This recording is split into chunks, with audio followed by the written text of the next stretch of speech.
अध्यात्म विज्ञान कोई धर्म या संप्रदाय नहीं है, ये स्पिरिचुअल साइंस है जो कुदरत के कानून पर आधारित है। ये विज्ञान पूरे ब्रह्मांड के सभी रहस्यों को उजागर करता है और जीवन के सभी पहलुओं को समझने के लिए एक नई दृष्टि देता है।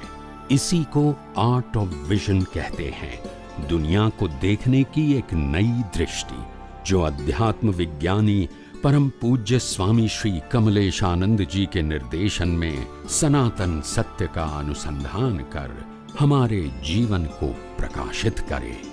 जय सच्चिदानंद। सेनाथी भयंकर कर्मो बंधाय। શું કીધું? સેનાથી ભયંકર કર્મો બંધાય। હવે ભયંકર શબ્દો એટલે દરેકની ડેફિનેશન જુદી હોય। નરકમાં જાય એને ભયંકર કહેવાય, ને અહીંયા ઘડી પશુ ભોગવે, પશુ એ પણ ભયંકર કહેવાય, ને મનુષ્યમાં પણ રાક્ષસી વૃત્તિ વાળો હોય એને પણ ભયંકર કહેવાય। એટલે ભયંકર કર્મની કેટેગરી તો બધી અલગ અલગ આવે, પણ ભયંકર કર્મો એટલે એવું કહી શકાય કે નેગેટિવ સેન્સમાં જોઈએ, એટલે કે પાપના સેન્સમાં જોઈએ તો ભયંકર કર્મોની ડેફિનેશન એવું કહેવાય કે એક્સ્ટ્રીમ લેવલના પાપના કર્મો કેવા, પછી મનુષ્યમાં ભોગવો, પશુઓનીમાં ભોગવો કે નરક ગતિમાં, પણ એક્સ્ટ્રીમ એબનોર્મલ પાપ ખરું, પણ કેવું એબનોર્મલ, ખ્યાલ આવે ને? નિકાચિત જુદું છે। ભયંકર નો મતલબ થાય કે એની સ્ટ્રેન્થ લાંબી હોય।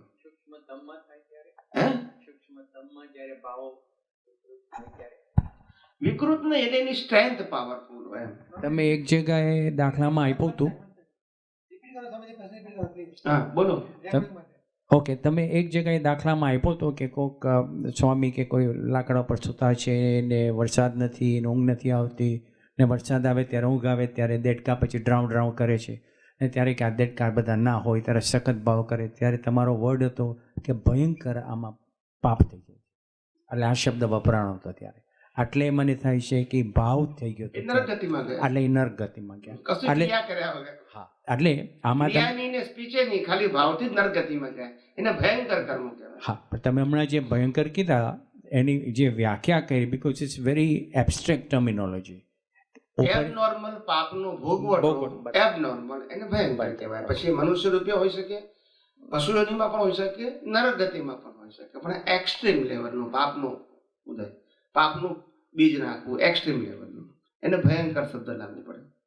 સ્વામીજી, આ જ સંદર્ભમાં હું કહું કે માની લો કે જે વિચારો એક્સ્ટ્રીમ લેવલના અંદર થયા, બરાબર, એમણે ભાવને અત્યારે હું વિચાર રૂપે મૂકું છું, એક્સ્ટ્રીમ લેવલના ભાવ નેગેટિવ થઈ ગયા કોઈ પણ વ્યક્તિને, રાઈટ, પણ જે જ્ઞાન મળ્યા પછી મહાત્માઓ એ જે ઊભા થતા વિચારો અંતસ્કરણ એની સામે જો જ્ઞાન દ્રષ્ટિ ફિટ કરે તો એનું પરિણામ કશું આવે નહીં, પણ એમાંથી છૂટે છે, એ વાત સાચી? કે જ્ઞાનનો ઉપયોગ તમે એક્સ્ટ્રીમ લેવલમાં કરો તો છૂટાપણાનો અનુભવ થાય જ ને, કર્મ તો ખરી પડે, છૂટાપણાનો અનુભવ પણ થાય, બરાબર, પણ અહીંયા જે આપણે કહીએ ને કે માની પાસવતા એટલે કોઈ જાતની નેગેટિવ, ભયંકર નેગેટિવ ઊભું થઈ ગયું હોય તો એમાં એક સાધારણ દ્રષ્ટિ રાખે કે ભાઈ આ કેવા બીજ નાખેલા તે અત્યારે કર્મના ઉદયમાં આવે છે, રાઈટ, પણ આવા બીજ ક્યારેય ન હો, કારણ કે આજ મને મોક્ષ માટે લાયક અને સહાયક નથી, તો આટલું કહેવાથી ભલે એની ઇન્ટેન્સિટી ગમે એવી હતી પણ છતાંય તમે યથાર્થ સમજણપૂર્વક એમાંથી છૂટી શકો છો? ઓફકોર્સ, 100%। જય સચ્ચિદાનંદ। મન વચન કાયા કેટલા લેવલના પાવરફુલ ઉદયમાં આયા છે એને તમારા જ્ઞાન દર્શન સાથે કોઈ લેવા દેવા નથી। તમારું જ્ઞાન દર્શન એ તમારી આજની દ્રષ્ટિ છે, એ જેટલું પાવરફુલ હશે એટલું તમે મન વચન કાયાની કોઈ પણ અવસ્થામાં મુક્ત રહી શકશો। પછી કેટલું પાવરફુલ ઉદય છે એ ઇમ્પોર્ટન્ટ નથી, જ્ઞાન દર્શન તમારા પાસે કેટલું પાવરફુલ છે એ ઇમ્પોર્ટન્ટ છે। પણ જ્ઞાન પહેલા જે બધા આવા થઈ ગયા હોય એનું શું કરવું? હવે જ્ઞાન પહેલા થઈ ગયા હોય તો ભોગવટામાં આવશે ને, અત્યારે આ ભોગવ્યું છે જ્ઞાન પહેલાના જ છે ને.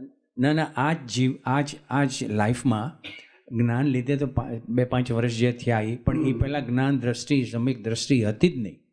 હવે ત્યારે આવા બધા ભયંકર થઈ ગયા. હવે અત્યારે ક્યાંક ઓલા લંડન બ્રિજ ઉપર બોમ્બ ફેંક્યો હોય, 2-5 ચિલ્ડ્રન મરી ગયા હોય કે જેણે ફેંક્યો હોય, ત્યારે તો હતું નહીં. ત્યારે થાય કે સાલા હવાને કરવા જ જોઈએ, કંઈક કામ ઉત્પન્ન થઈ જાય ઓટોમેટિક અંદરથી ફૂટે છે. હવે એ થઈ ગયા કર્યા એટલે બધા કર્મો તો થઈ ગયા ને ત્યાં સાઈન તો થઈ ગઈ. હવે એને પાછી રબરથી કેવી રીતે ચૂકવી, કેવી રીતે એને ભૂસવી? એટલે ભૂસવી હોય તો ભૂસી શકાય કે પ્રાયશ્ચિતથી ભૂસી શકાય? ભૂસાય. થોડુંક વર્ણન આપો. પ્રાયશ્ચિત જોઈને ભૂસી શકાય. એને યાદ કરવું પડે, મેમોરાઇઝ કરવું પડે કે ભાઈ આવું મારે આવા સમયે થયું હતું અને હવે એને મારે આવું ન હોવું જોઈએ એવું મારો પુરુષાર્થ છે, એને ઇરેઝ કરવા માટે. પણ એ પ્રક્રિયા છે, એ પ્રક્રિયા સારી છે, ખરાબ નથી, સારી છે. પણ એ પ્રક્રિયા સામાન્ય જીવો માટે છે. કોના માટે છે? ઓકે. વિશિષ્ટ પ્રકારના પાવરફુલ જીવો માટે એ નથી. If your vision is going back, you are a poor person.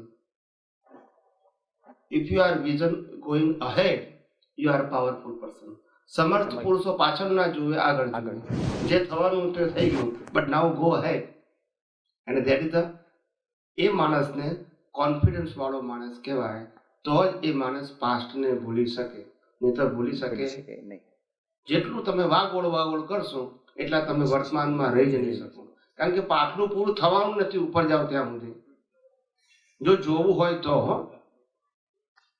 એટલે આપણે કોઈ વર્તમાનમાં તો રહેવાનું જ નહીં કાયમ માટે. આપણે શેમાં રહેવાનું?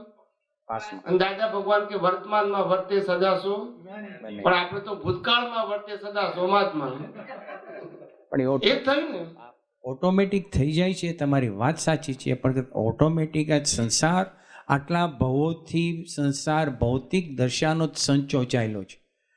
હમણાં માણ મળ્યું છે, હમણાં થોડી સમજ પડી છે. એટલે બાળપોતીના ક્લાસમાં જઈને આપણો ઉપયોગ સેટ કરવાની ટ્રાય કરી. એટલે 5-7 વર્ષની જે આ અનુભવ થયો હોય એની પાવર અને આટલા જન્મોનો જે પાવર હોય એની વચ્ચે ફેર તો હોય ને, એની ચર્ચા ચાલે છે. બરાબર છે. એટલે એ હજી એટલા નથી કહેતા કે આપણે એટલા ભાવ જોશે એ બધું અજ્ઞાનતાનો નાશ કરવા માટે. કારણ કે એકવાર સમ્યક દ્રષ્ટિ બેસી ગઈ ને ઉપાદાન મળશે ઉપર જવા, એટલે તરત જ પછી હોલસેલમાં મળશે નીકળવા. બરાબર. કારણ કે દ્રષ્ટિ ગોઠવાઈ જશે. જેમ વપરાશે ને જેમ ઉપયોગમાં એનું પરિણામ પ્રોપર આવતું જશે ને દેખાતું જશે, એટલે સ્પીડ મળશે વધવા. હા, પણ અમે એ જંક્શન ઉપર ઉભા છે. એટલી શું આ ફાઇલની વાત કરું છું. બરાબર છે.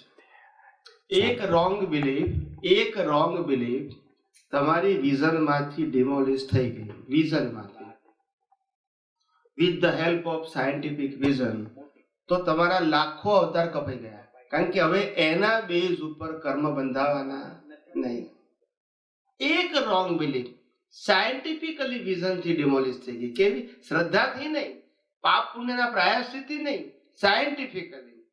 એ અજ્ઞાનનો પાયો ખલાસ થઈ ગયો એ વ્યૂ પોઈન્ટથી. એટલે લાખો અવતાર તમારા પછી કે જેના આધારે તમારા નવા કર્મો બંધાતા હતા એ ઉડી ગયું. એક જ બિલીફ તૂટી તો. હા, એવી જેટલી પણ બિલીફો કાયમ માટે તૂટશે. કારણ કે યુનિવર્સલ ટ્રુથનો બેઝ હોય તો જ પરમેનન્ટલી તૂટે. રિલેટિવ બેઝ હોય તો પરમેનન્ટલી ના તૂટે, ટેમ્પરરી તૂટે. આ પ્રતિક્રમણ એ ટેમ્પરરી પ્રયોગ છે. કેવો છે? દોષો થાય માફી માંગવી, દોષો થાય માફી માંગવી. જ્ઞાની કે છે એવું જ્ઞાન મેળવે કે દોષો ઉભા જ ના થાય. શું ના થાય? એ વિઝન પાવરફુલ કરને. આ તો કે છે કે ભૂલ કરવાની પછી માફી માંગવાની, ભૂલ કરવાની પછી માફી માંગવાની. ચર્ચા થઈ એ પ્લેટફોર્મના હિસાબે આ બધા ઝીણા આ બધા પોઈન્ટ્સ નીકળ્યા. આ ચર્ચા થઈ એટલે ઉઘાડા થયા. એટલે ચર્ચા થઈ એટલે ઉઘાડા થયા, એ તો બરાબર છે. પણ આ ઉઘાડા થયા એનું કારણ તમને ચર્ચા, આ પ્રશ્નનો જવાબ આપનાર ભેગા થયા એટલે. બરાબર છે, બરાબર. નહીતર પહેલું જ કહી દે કે આ કરો છો એ બરાબર છે, આગે પડી ગયું, પછી આગળ આવતું જ નહીં. પછી બરાબર છે. તો તમે જે જવાબ લઈને આવ્યા છો એમાંથી પાછું હું આગળ લઈ જાઉં છું. બરાબર, પણ મારું જ્યાં તમારા જવાબ ખોટા છે એવું નથી કહેતો, પણ આગળનું શું છે અથવા તો સનાતન સત્ય શું છે એ હું તમને બતાવવા પ્રયત્ન કરું છું. તમે જે અત્યારે કોઈ પણ વ્યૂ પોઈન્ટ થી વાત કરો છો, વ્યૂ પોઈન્ટ ખોટો નથી હોતો, પણ આપણે એનાથી બિયોન્ડ જવું છે.